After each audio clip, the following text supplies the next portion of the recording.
हर दिन एक भिखारी दरवाजे के पास आकर भीख मांगता था और घर का मालिक हमेशा घर के बाहर आते ही उसे देखकर फिर जाया करता। कई बार उसके लिए गालियां भी बकता। वो कहता, तू जिंदा ही क्यों है? पूरी जिंदगी ऐसे ही भीख मांगेगा क्या? धरती का बोझ क्यों बना बैठा है? और कभी कभी उस भिखारी को गुस्से में वह धक्का भी मार दिया करता। इतना कुछ हो जाने के बावजूद अधिकारी के मुंह से सिर्फ यही निकलता कि भगवान भगवान तुम्हारे पापों को माफ करे। एक बार सेठ को धंधे में बड़ा नुकसान होने की खबर मिली। सेठ बहुत परेशान था कि तभी उसके दरवाजे पर वही भिखारी आया।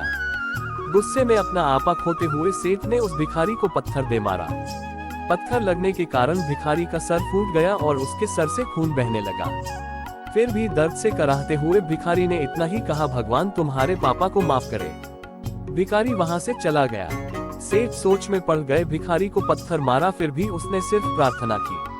सेठ का गुस्सा शांत हुआ, शेर का मन शांत हुआ। भिखारी का रहस्य जानने के लिए सेठ ने भिखारी का पीछा करना शुरू कर दिया।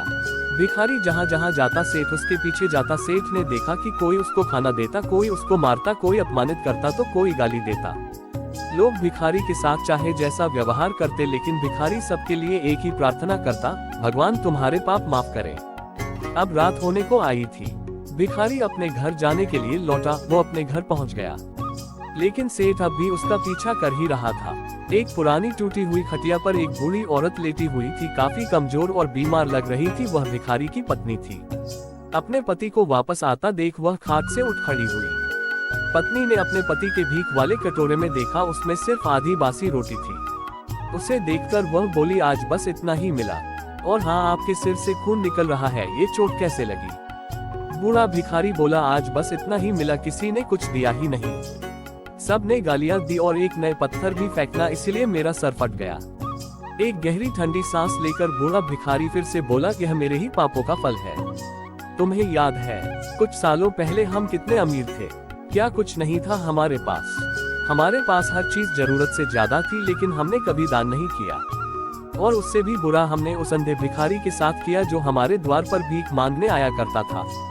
बूढ़ी पत्नी की आंखों में आंसू आ गए।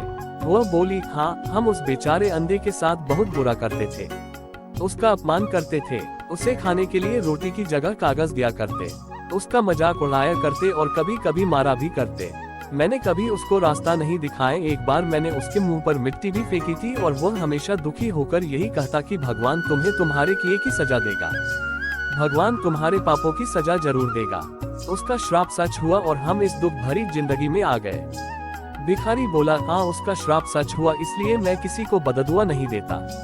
चाहे कोई मेरे साथ कैसा भी बर्ताव करे, मैं हमेशा उसके लिए प्रार्थना करता हूँ।